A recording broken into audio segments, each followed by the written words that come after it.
नमस्कार. नर्मदे हर. माझी नर्मदा परिक्रमा .blogspot.com या संकेतस्थळाला वाहिलेल्या यूट्यूबच्या चॅनलवर आपल्या सगळ्यांचं स्वागत आहे. लेखांक 31. जंगलातला मुक्काम आणि अपात्र आलेला अनुभव. परस्तेने सांगितल्याप्रमाणे मी कुठे मोकळे आकाश दिसते आहे का ते शोधत चालू लागलो. परंतु ते अरण्य इतके घनदाट होते की आकाश दिसतच नव्हते. एव्हाना अंधार पडायला सुरुवात झालेली होती. अरण्याने आपले रंग दाखवायला सुरुवात केली होती. अखेरीस मला एक जागा सापडली जिथे मुक्काम करावा अशी आतून प्रेरणा झाली. अमरकंटकच्या जंगलातल्या नर्मदा मातेचं हे एक संग्रहित छायाचित्र आपण बघतोय. ही अगदी अशीच हुबेहूब नर्मदा मैया तिथे आहे. आत्ता गुगल मॅपवर मी ती जागा शोधायचा प्रयत्न केला. ती साधारण अशी आहे बघा. चित्रामध्ये जी अंधारी रेष दिसते ना तीच नर्मदा माता आहे. साधारण 5-10 फुटाचं पात्र आहे आणि अशी झाडी आहे.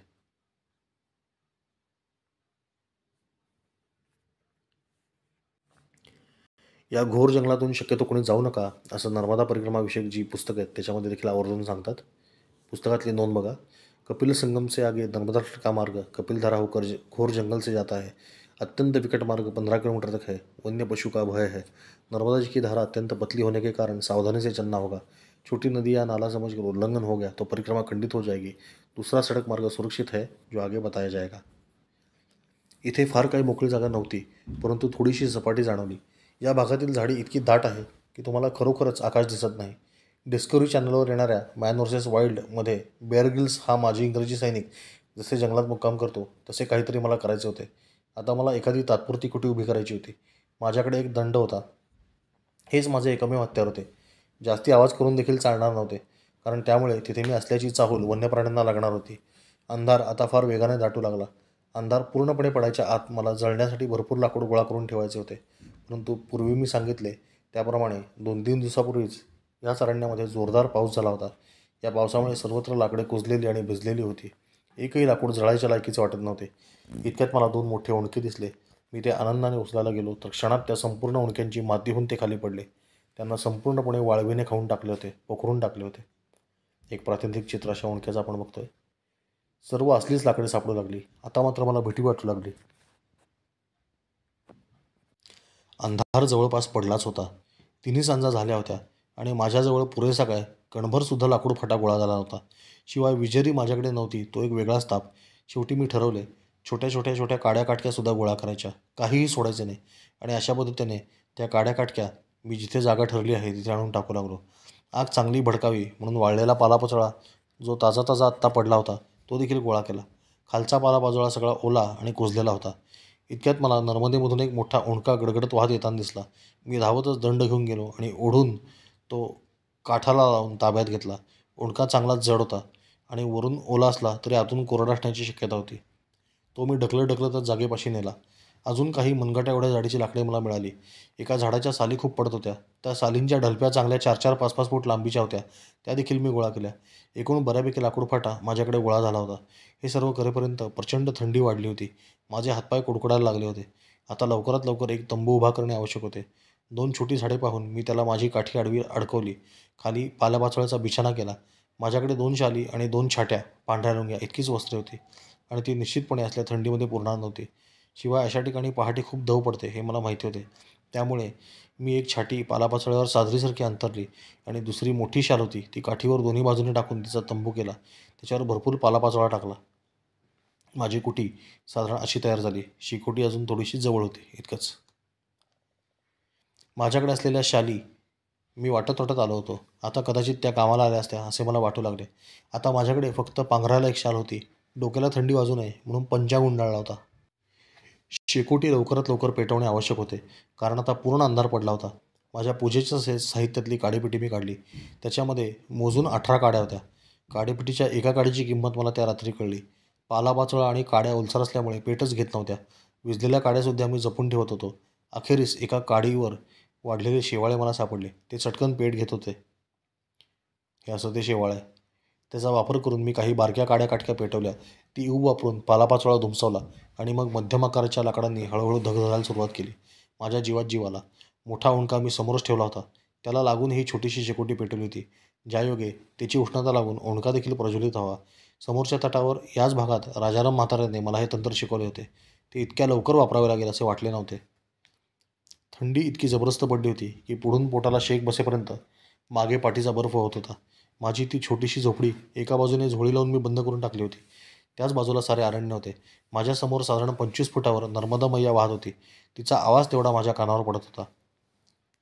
मी ज्या पद्धतीने मुक्काम केला होता अगदी त्याच्यात जवळ जाणारं हे चित्र मला इंटरनेटवर सापडलं.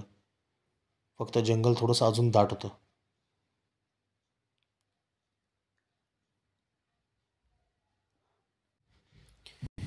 शेकोटीतली लाकडंसुद्धा एका बाजूने जळत होती तर दुसऱ्या बाजूने गार पडली होती. आग आणि थंडी यामध्ये थंडीचा विजय लवकर होत होता. ती शेकोटी इतकी हलकी पेटली होती की अखंड डोळ्यात तेल घालून तिच्याकडे लक्ष ठेवणे आवश्यक होते. जरा मला डोळा लागला तर ती विझून जाण्याची शक्यता होती.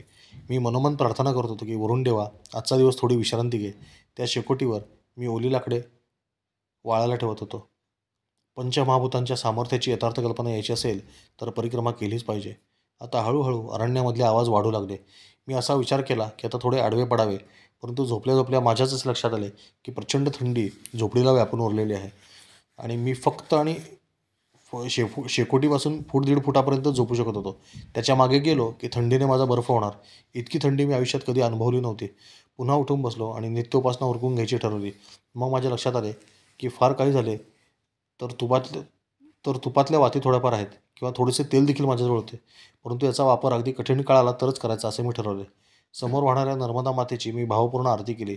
शंकराचार्यांचे नर्मदाष्टक म्हणताना भीतिहारी या शब्दातील भीतीचा अर्थ आज मला पहिल्यांदा कळत होता आणि नर्मदा मैया निश्चितपणे त्या भीतीचे हरण करत होती. जंगलातून श्वापदे पळाल्याचे वगैरे आवाज येत होते. वटवागळे पंखाचा मोठा आवाज करत उडत होती. सर्व अर्थात सरपटणारे प्राणी यांच्यासाठी तर सरपटणारे प्राणी यांच्यासाठी तर ती रात्र म्हणजे नंदनवन. विशेषतः मण्यारीसारखे काही विषारी साप रात्रीच बाहेर पडतात, परंतु इथे हे सर्व धोके किरकोळ होते. इथे एक मोठे जनावर बाहेर पडलेले आहे हे मी निदान गेले 2-3 दिवस तरी ऐकत होतो आणि त्याचे प्रताप देखील कानावर पडत होते. वाघ किती भीतीदायक असू शकतो याचा अनुभव मी लहानपणी पेशवे उद्यानामध्ये घेतला होता. तिथला एकदा एक वाघ माझ्या दिशेने जोरात पळत आला. याला चार्जिंग असं म्हणतात. खरे तर माझ्या मागे उभा असलेल्या एका शिपायावर त्याचा राग होता, पण त्या दोघांच्या मध्ये मी उभा असल्यामुळे तो माझ्या दिशेने येतोय असं मला वाटलं आणि क्षणात माझ्या बायातले बळ गेले आणि मी बसकण मारून खाली बसलो. मध्ये जाळी आहे हे माहिती असताना सुद्धा वाघाची इतकी भीती वाटत असेल तर खुल्या जंगलात काय होईल हा विचार करून पहा. त्यात परस्तेने मला कल्पना दिली होती की वाघ जरी जवळ आला तरी कुठेही हालचाल न करता त्याच्याकडे पाहत राहा, तो तुला काही करणार नाही. त्याचे पोट गाई गुरे खाऊन भरलेले आहे, तो फक्त तुला पाहून निघून जाईल. हे असले सल्ले आठवत होते आणि त्यात माझ्याकडे बॅटरी देखील नव्हती. बॅटरीवरून मला तो प्रसंग पुन्हा आठवला. रामदास बाबांची ती खोली, रामदास बाबांच्या त्या गप्पा मला आठवू लागल्या. रामदास बाबा आता काय करत असतील असा विचार मी करू लागलो. ते मला म्हणाले होते की माझी आठवण काढली की मला कळते, म्हणजे कदाचित रामदास बाबांना आता माझी आठवण येत असेल. या विचाराने मी सुखावलो. मनोमन मी त्यांना सांगितले की बाबा, माझी बॅटरी तुमच्या पेटाऱ्यामध्ये विसरलेली आहे. वेळ मिळेल तेव्हा कोणाकडून तरी ती काढून घ्या आणि वापरून टाका. चांगली एव्हरडी कंपनीची आहे बरं. ती बॅटरी ठेवण्याकरता मी दप्तराची बाहेरची बाटली ठेवण्याचा कप्पा वापरत असे. त्यातून ती सहजपणे काढता घालता येत असे आणि अंधारात फार चाचपडावे लागत नसे. मी हा सर्व विचार करत असताना एक अतिशय मोठे जनावर धप धप धप धप असा आवाज करत माझ्या दिशेने पळत येत आहे असा आवाज मला येऊ लागला. माझ्या तोंडचे पाणीच पळाले. आता या कोणत्या संकटात टाकलेस माई? नर्मदे हर. माझी प्रतीक्षित क्रिया झाली आणि मागे वळून मी बॅगेतले बॅटरीच्या कप्प्यात हात घातला आणि बॅटरी बाहेर काढली. मैया असे ओरडलो आणि बॅटरीच्या प्रकाश झोतामध्ये पाहिले तर काहीच दिसत नव्हते. शेकोटीपासून उठून बाजूला जाऊन मी चारी बाजूला बॅटरी मारून पाहिले. काहीच दिसत नव्हते. इतक्यात माझ्या लक्षात आले की माझ्या हातामध्ये बॅटरी कशी काय बरं आली. कारण काही वेळापूर्वी प्रेमसिंग परिस्थितीसमोर मी 3 वेळा संपूर्ण सामान तपासले होते, त्यात ती नव्हती आणि मला खात्री होती की रामदास बाबांच्या इथे ती पेटाऱ्यामध्ये मी विसरलो होतो. बरं, तिथे मी ती चालू ठेवली होती त्यामुळे तिचे सेल संपणे क्रमप्राप्त होते. ही विजारी मात्र अतिशय तेजस्वी आणि लख उजेड देणारी झाली होती. मी पुन्हा निरीक्षण करून पाहिले, ती माझीच बॅटरी होती, कारण तिला मी गुंडाळलेले सेलोटेप तसाच होता. मैयाचा जय जयकार करणे याच्या पलीकडे माझ्या हातात काहीच नव्हते. मी तिथे उभा राहून मैयाचा आणि रामदास बाबांचा मोठ्या आवाजात जय जयकार केला. त्या एका छोट्याशा गोष्टीमुळे मला फार मोठी शक्ती प्राप्त झाल्यासारखे वाटले. आता मला साधारण 20 फूट आजूबाजूला काय चालू आहे ते स्पष्टपणे दिसत होते. यापूर्वी शेकोटीच्या उजेडात 4 फुटाच्या पलीकडे काही दिसत नव्हते. मुख्य म्हणजे या विजेरीचा उजेड नर्मदेच्या पाण्यापर्यंत जात होता. मी जागाच मुळी अशी निवडली होती की जिथून नर्मदेचा आणि माझ्यामध्ये एक शेकोटीखेरीज अन्य काहीच नव्हते. राहून राहून मला बॅटरीच्या या चमत्काराचे आश्चर्य वाटत होते. हा चमत्कारच आहे हे पुढे सिद्ध झाले, कारण तिथून पुढे संपूर्ण परिक्रमा संपेपर्यंत ती विजेरी माझ्यासोबत होती. परंतु एकदाही त्याच्यात मला नवीन बॅटरीचे सेल टाकावे लागले नाहीत आणि परिक्रमा संपायच्या शेवटच्या दिवशी ती माझ्या हातातून जी गायब झाली ती पुन्हा कधीच सापडली नाही. संपूर्ण परिक्रमेमध्ये मात्र मी तिचा पुरेपूर वापर करून घेतला. रामदास बाबांच्या इथे मला अशा तऱ्हेने खूप चमत्कारिक अनुभव आले. आता माझी पूजा अर्चा देखील आटोपली होती आणि झोपायची तयारी करणे क्रमप्राप्त होते. परंतु प्रचंड थंडीमुळे झोपच येत नव्हती. त्यात माझ्या पोटामध्ये हळूहळू कावळे ओरडायला लागले. परिक्रमावासी सोबत शक्यतो थोडेफार खाणेपिणे ठेवत असतात, परंतु माझ्याकडे बिस्किटचा एक पुडासुद्धा नव्हता, किंवा खडीसाखर नव्हती, किंवा शेंगदाणे नव्हते, गूळ नव्हता, काहीच नव्हते. सुमारे तासभर मी भुकेने असं तळमळत होतो. भूक लागली आहे असा विचार आला की मी माझे मन दुसऱ्या कुठल्या तरी विचारावर न्यायचो. रामदास बाबा आपल्याला कसे भेटले वगैरे प्रसंग आठवायचो. परंतु माझ्या विचारांमध्ये आलेला प्रत्येक महात्मा हातामध्ये काहीतरी घेऊन मला वाढायला येतो आहे असाच मला भास व्हायचा. त्या दिवशी कष्ट पण थोडेसे जास्त झाले होते. आधीच्या 2 दिवसांचा थकवा भरलेला होताच. भूक किती बेकार असू शकते याचा अनुभव त्या दिवशी मी घेतला. यापूर्वी पुणे ते सज्जनगड पायी जाताना बामणोली ते सज्जनगड या जंगलामध्ये मी हा अनुभव घेतला होता. परंतु तिथे खाण्यासाठी गवत होते. ते खात खात मी 2 दिवस काढले होते. इथे मात्र खाता येण्यासारखे काहीच नव्हते. अखेरीस मी वाळलेल्या लाकडांच्या साली काढून खाऊ लागलो. मनात विचार आला की फुलवातीमधील तूप खाऊन टाकावे का? परंतु हे अतिशय चुकीचे ठरले असते, म्हणून मी तो विचार बारगळला. असे भुकेवर चिंतन करता करता 1-1.5 तास निघून गेला असेल. मी लहान बाळासारखा रडू लागलो. भुकेने व्याकुळ होऊन मी नर्मदा मातेला अर्थस्वरात हाका मारू लागलो. रात्रीचे सुमारे 10-10:30 वाजले असावेत असा माझा अंदाज होता. अचानक मला समोरच्या नर्मदेच्या पात्रामध्ये कोणीतरी चालत आहे असा आवाज आला. घाबरून मी पटकन माझी बॅटरीची शलाका तिकडे टाकली. "कौन?" मी ओरडलो. साधारण 20-22 वर्षाचा एक तरुण मुलगा डोक्यावरती काहीतरी घेऊन येतो आहे असे मला दिसले. तो कमरेएवढ्या पाण्यातून चालत येत होता. पाणी बर्फासारखे गार होते. हळूहळू तो माझ्या शेकोटीसमोर येऊन उभा राहिला. "नर्मदे हर," मी म्हणालो. तो मुलगा खाली बसला आणि त्याने डोक्यावरची पाटी खाली ठेवली. त्याच्यावरचे झाकण त्याने काढले आणि खालच्या ताटात ठेवलेल्या गरमागरम भोजनामधल्या वाफा येऊ लागल्या. "भोजन पाहिजे," तो मला म्हणाला. माझ्या आनंदाला पारावार नाही उरला. एका मोठ्या थाळ्यामध्ये गरमागरम आमटी, भात, पोळी, भाजी, कोशिंबीर, पापड असे सगळे पदार्थ असलेले सागरसंगीत भोजन तो घेऊन आला होता. मी क्षणाचाही विलंब न लावता ते ताट हातात घेतले आणि "या स्वामी जेवायला" म्हणत बकाबक घास भरायला सुरुवात केली. मला भूक लागलेली असल्यामुळे ताट पटापटा रिकामे होऊ लागले. मला भूक लागलेली असल्यामुळे या ताटातले सगळेच पदार्थ अतिशय अप्रतिम असे होते. कुठला एक पदार्थ चांगला आहे असं सांगताच येणार नाही, इतके सगळे पदार्थ सर्वोत्कृष्ट होते. आमटी तर इतकी गरम होती की चटके बसत होते. पोळीवर तुपाची धार होती. इतक्या मऊसूत पोळ्या मी आयुष्यात पुन्हा कधी खाल्ल्या नाहीत. भाजीसुद्धा तेलकट किंवा तिखट अजिबात नव्हती. काय ते भोजन! आहाहा! अरे बापरे! परंतु हे सर्व माझे सुरू असेपर्यंत समोरचा मुलगा काय करतोय इकडे माझे लक्षच गेले नाही. तो बिचारा शेकोटीच्या समोर उभा राहिला होता.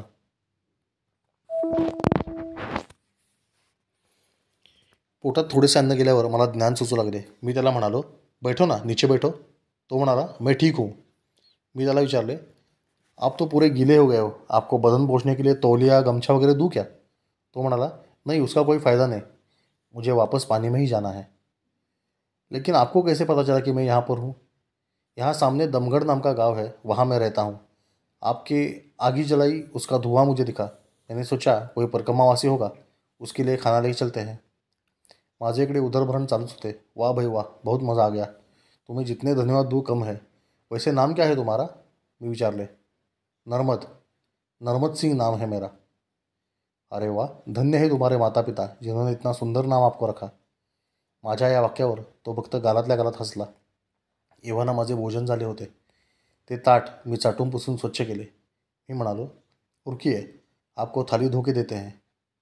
"नहीं, हम स्वयं कर लेंगे. आप अभी निश्चिंत सो जाइए, कोई कुछ नहीं करेगा. सुबह उठते ही ऐसे ही किनारे पकड़ के पगडंडी से आगे चले जाना. रास्ते में रुकिएगा नहीं जब तक रामघाट ना आ जाए. चलते हैं." मी त्या युवकाच्या पाठमोऱ्या आकृतीकडे पाहतच राहिलो. एक क्षणभर माझ्या मनामध्ये विचार आला की मी किती कृतज्ञ आहे. त्याला बस देखील म्हणालो नाही, अंग पुसण्यासाठी पंचा दिला नाही, थाळी देखील धुवून परत दिली नाही. आता किमान तो निघालाय तर त्याला मला सापडलेल्या विजेरीचा उजेड तरी दाखवावा असा विचार करून मी मागे वळलो. तप्तरातील माझी बॅटरी काढून त्याच्या दिशेला धावलो. "अरे नर्मद, रुको, हम तुम्हें रस्ता दिखाते हैं." असे म्हणत मी विजेरीचा झोत चालू केला.